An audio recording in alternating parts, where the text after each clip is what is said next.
What's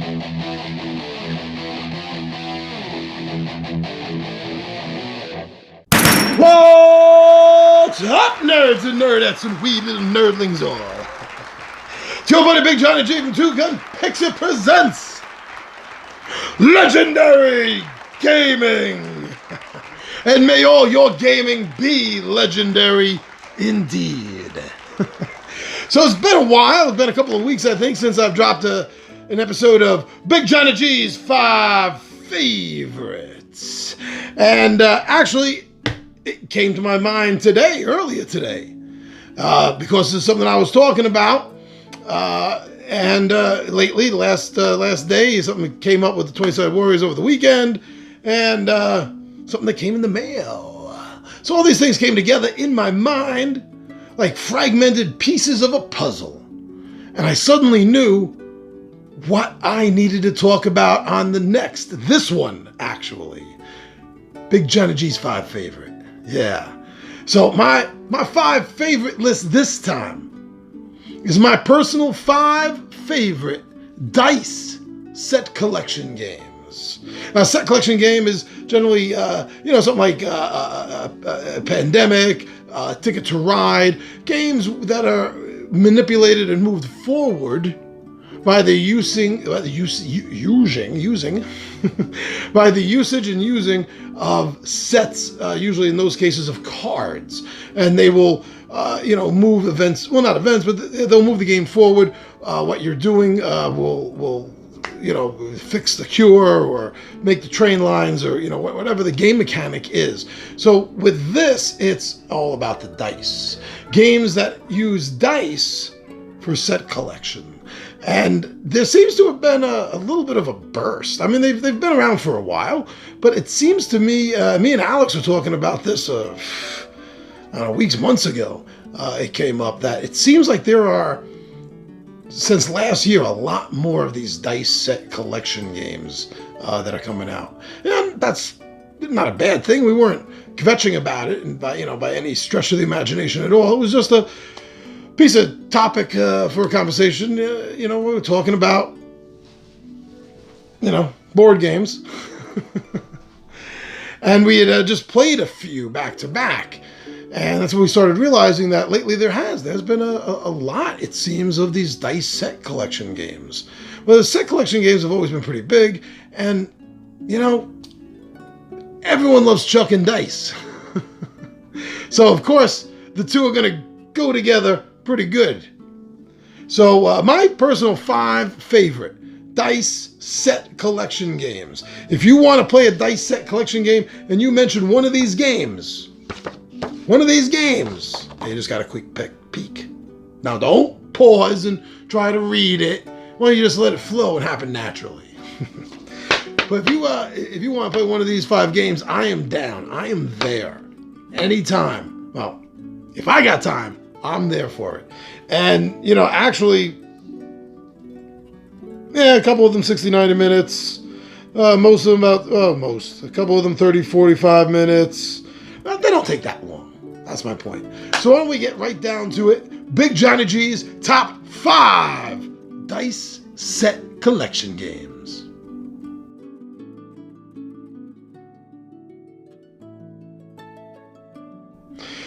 All right, my friends, coming in at the number 5 slot, number 5 of the top 5 favorite dice set collection games. Leave a little room over here, right?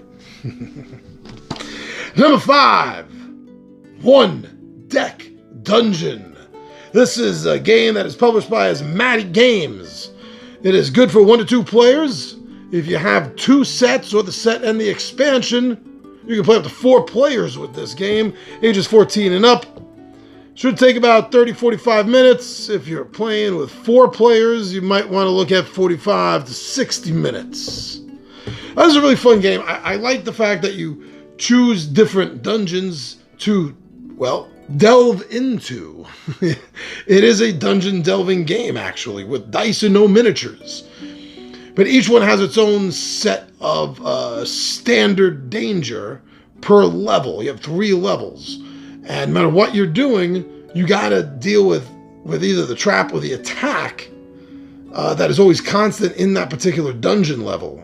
And if you don't, it's going to affect you. You're gonna lose cards. It's just as if you failed fighting a monster. You're going to take whatever damage is listed there, maybe heart, maybe time, whatever. So that's bad, and you need to handle that. I like the way it stacks. We haven't played the 4-player one yet. We played a bad 2-player game, me and Tom. Made one huge glaring mistake. But taking that mistake into consideration, I think it did stack up fairly well, going from 1 to 2 players. And I have no reason yet to believe that it won't stack well for 4 as well. I like the way the dice are separated between attacks and agility, and attack, agility, and magic. And you're able to combine the dice, because you're rolling all the dice regardless of whether you need magic dice to overcome anything or not. And it's really interesting. We've seen other systems like this where you can take 2 dice and make them into 1 die. That's nothing new. But I like the fact that it's a wild die when you do it, and it can fit anywhere. It doesn't have to be one of the specific colors. It's a really fun game, and if you like dice set collection games and you like fantasy games, this is something you might definitely want to check out. One Deck Dungeon by Asmati Games, my friends. That's the number 5 pick.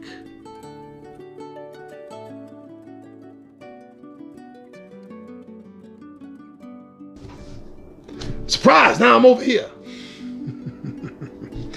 All right, the number 4 pick for my personal favorite 5 dice set collection game goes to Star Trek 5-Year Mission. Coincidence?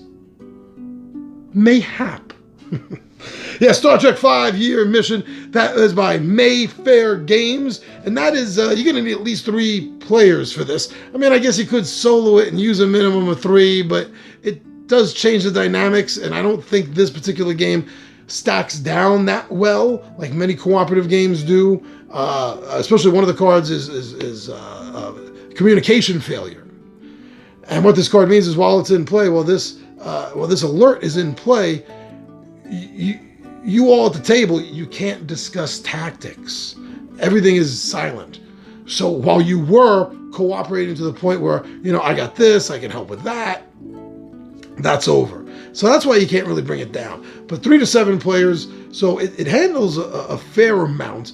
And you pick either the original cast, the original Enterprise, or you pick the D Enterprise and their cast, and they're all numbered for their initiative and how they go.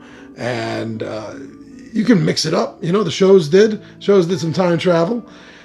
And I like the alert system in this, and the fact that the Enterprise can take damage as well. There's some cards that'll just outright damage it.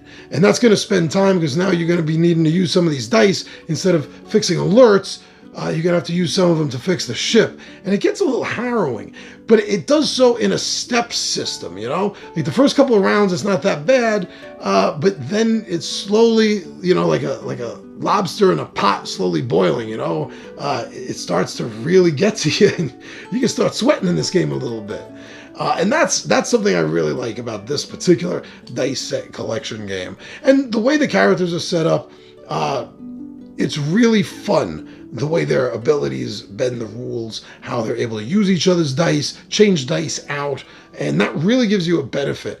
In fact, most cases, I think that's the tactic you really have to work on in order to ultimately win this game, or at least to win it regularly. Yeah, the interaction between the players' abilities and the dice between themselves and each other. That's a big part that makes this game fun and puts it on my 5 list. So that's the number 4 game. The number 4 game. Now we're going into number 3. Am I going over there? Am I staying here? I don't know.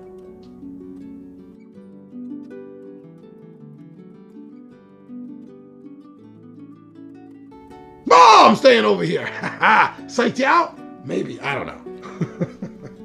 So the number 3. Woo! Right here, sandwiched in the middle of a 5 count. 3 is the vanilla fudge of this Oreo. So the number 3 game by Fantasy Flight Games. This is an old favorite of mine.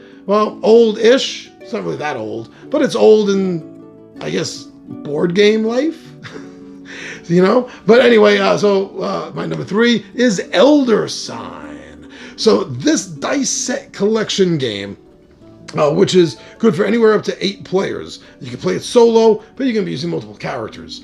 Or up to 8 players, and ages 13 and up is what it's good for. You're going to be looking at probably about a 90-minute game, I think, here. If you're really good and you get some lucky rolls, maybe this can be played in 60 minutes, but I'd say more closer to 90 minutes. I like this game. The way the dice and the cards are used, the card locations. There's no board in this game.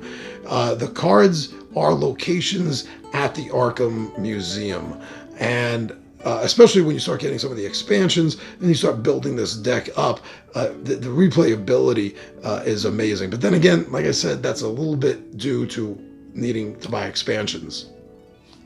I like, this was the first dice set collection game I played where I encountered dice locking. Man, that ticked me off, and it still kind of does, where a card or an effect will come into play that will lock a particular die, and until something is done to overcome this, you can't roll that die.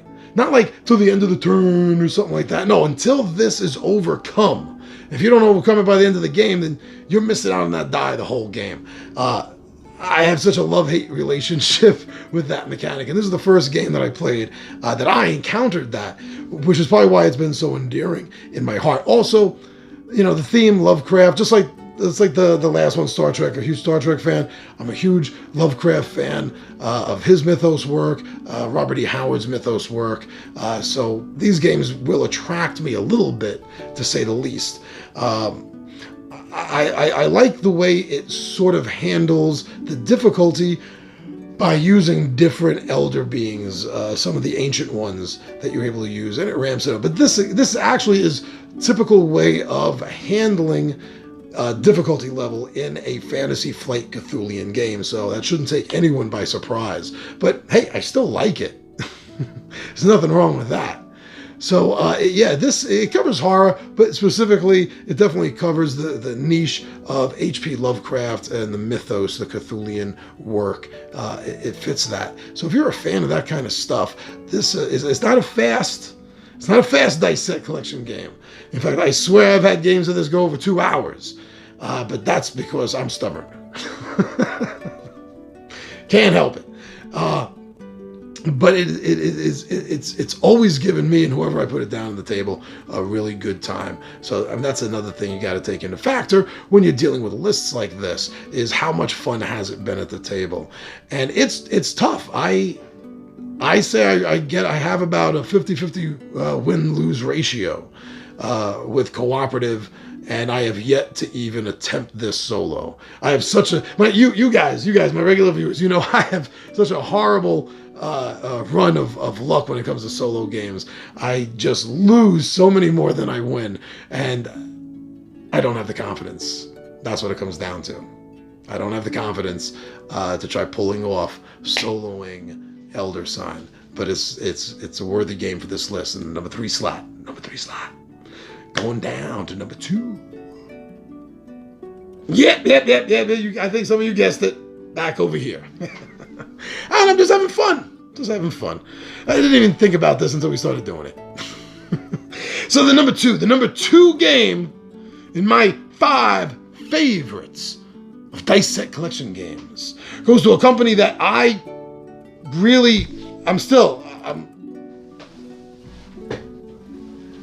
surprised.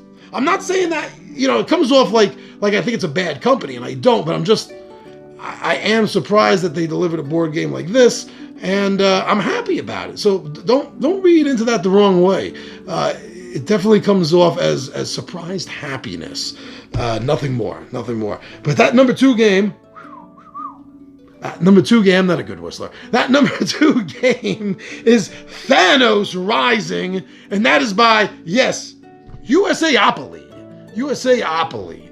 Like I said, nothing against them, but this is the first game of theirs that's grabbed me by the throat, that's for sure. So that's a good thing. Thanos Rising, I bought it not really knowing much about the game. just knowing that I don't think there's a lot of superhero games on the market, and there's not a lot of good ones out of the ones that are out there. So I just wanted to get it. And at the time, I didn't have a Marvel game. The movie was just coming out, so I was on the bandwagon, and I'm not ashamed to admit that, especially since it turned out to be such a fun game. We love that game. I won a promo card on Facebook through Druid City Games for the Thor team card. Oh, this is great. Well, even if I didn't win that, it's still a great game. I love the way they simulate the glove and the gems. First of all, because there's two boards, and one of them is just the gems, and what Thanos is doing to try to collect the gems. And when he gets, five? When he gets five markers, clear cubes, then he gets that colored gem, and it goes, and it's a little doodad. It's it's a little kitschy thing. It's a clear crystal. But it goes right on the glove in the appropriate spot. And it's like, wow, visually this looks great. But that has nothing to do with it being as a dice game. The dice game is more than some of the other ones I have, what I would consider like a sliding dice game. And the reason I do, but the reason I phrase it like that is because how you build your deck, it has the deck building qualities to it, because you're going out and you're recruiting other heroes out in the cosmos. What the Winter Soldier is doing out in the middle of space, I don't know, but I don't care either, because the game is that fun. So as you're recruiting them, they each have their own ability, their own power. Some of them let you use extra dice. Some of them let you change dice. So that brings this different level of strategy to the dice set collection games that I've been talking about, and that I've played and that I have. I'm not saying it's the only game that does that. It's the first game that I've played that does it. It's the only game currently that I own that has that I could think of. I may have to edit myself. And it's a simple enough game, and because of the franchise theme behind it, it's a great game for kids. Not that any of the other ones on the list really weren't, but it's a hot commodity with kids right now. So if you want to get a board game down to the table to for your kids that are big fans of the Marvel movies, this is a good start. Thanos Rising definitely is a good start. So now it's on to Magic number 1, my friends.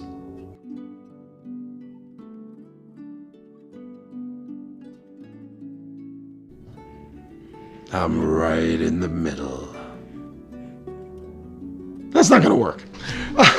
All right. Because I'm going to need some space. What am I going to do over here? I don't got enough space.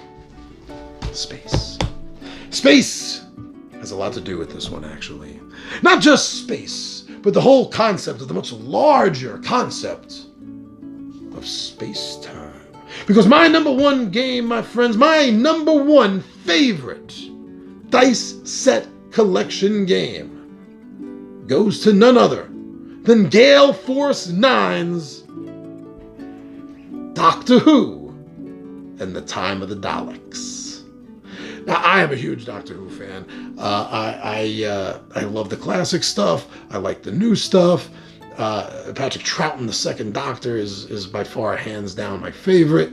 The first 4 Doctors collectively are my favorite Doctors. I just love the series. I love the concept. And I have been struggling to find what I consider, personally what I consider, I don't know what you consider, what I consider a great Doctor Who game. Now, the funny thing is, I had often thought to myself, Flux would be a great system for Doctor Who, and they've recently come out with that, so I'm going to have to get that. But that is not the game. That is not the game I am talking about right now for this number 1 slot. No, Doctor Who and the Time of the Daleks. Much like I mentioned with Thanos Rising, this doesn't have a typical board. It has a big round board that symbolizes the race that the Daleks and the Doctor are having to get to Gallifrey, and there's other circular little boards that have these half moon cuts in them that you put these circular trouble spots in. And each of the big boards that these go on are a past and a present of a specific location. That's really interesting.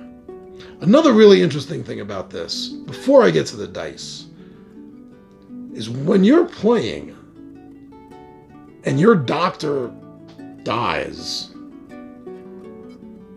all the doctors shift. The players, playing the doctors of those players all shift. So if I'm playing the second doctor and the guy playing the first doctor dies, then he gets whoever the last player is. That goes around to him. His first doctor goes to me. My second doctor goes over here. And then whoever down the line. That's a brilliant way of handling the regeneration. Whoa! Definitely thumbs up to that renewal. Now, getting to the dice part of it, each of the doctors has his own specialty, so they have different dice that have different variations of the dice results. Because one doctor might have more run, while another doctor might have more diplomacy, and that really helps you, especially if you know the doctor you're playing, or the other doctors around him even better. It really helps you feel like, you're playing that particular doctor instead of just playing the doctor like everyone else is. That really helps you get into it. And then your companions, another thing you can't go without if you're trying to make a Doctor Who game, the companion cards that you're able to get and the later ones you're able to recruit are thematically perfect, as they should be. And I say that not because it's the appropriate, it's the appropriate, it's not Jamie for the second Doctor. It will be when the second Doctor comes out, the expansion pack. But no matter how you set it up, their skills and what they're able to do with dice or add to dice helps the Doctor out and gives him better results. So the Doctor needs his companions. Thematically, another perfect example of what you need to do in the game. I can play this game anytime. Like I said earlier, if there is time, I can play this game anytime. I'm dying to get the expansions from Gale Force 9, and they're doing them in 2 Doctor packs. And the first one I'm really thrilled about because that's the second Doctor and the 6th Doctor. And I'm one of the few people I know that actually loves the 6th Doctor. And I love the episode, The 2 Doctors, that had the 2 of them in it. So I am psyched.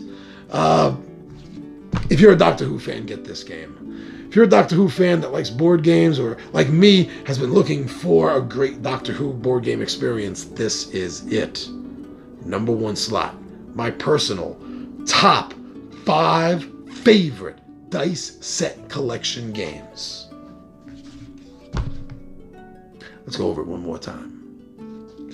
Coming in at the number 5 slot, 1 Deck Dungeon. Great fantasy dice set collection game. Coming in at the number 4 slot, Star Trek 5-Year Mission. If you like Star Trek, this is a great way to feel like you're playing through the episodes, that's for sure. Number 3, Elder Sign. If you want to just get a taste of the tip of the iceberg of what it could feel like to have to face off against these elder beings, these ancient ones, this might be the game you're going to want to check out. Great dice chucker. Number 2 coming in, Thanos Rising. This is the game for anyone and everyone that is a fan of the 3rd Avengers movie, Infinity War. You're going to want to get this game. It's not only going to make you feel like you're really playing a game of the movie, but it's going to feel bigger. It's going to feel bigger because more heroes, more characters that are doing more than they actually did in the movie. And it's a great cooperative game. Actually, I think every game on this list I just noticed is a cooperative game. Oh, Anthony's not going to like that. And then the number one game, Doctor Who and Time of the Daleks. This is the game, can I do that without squinting? I did it. This is the game for the Doctor Who fans in my book. That is my personal opinion on this. And that is one of the reasons why it made the number 1 slot. All right, my friends. Thank you so much. Thank you for following us on Facebook, liking us on Twitter, Instagram, and I love it. Thank you so much for subscribing to Two Gun Pixie right here on YouTube. Thank you for liking our videos, for commenting, and above all else, thank you for sharing our videos. Because if people don't know about Two Gun Pixie, then they're not going to be watching Two Gun Pixie. Speaking of which, I'm your buddy Big Johnny G for Two Gun Pixie. And my friends, I will return, but for now, I am out of here.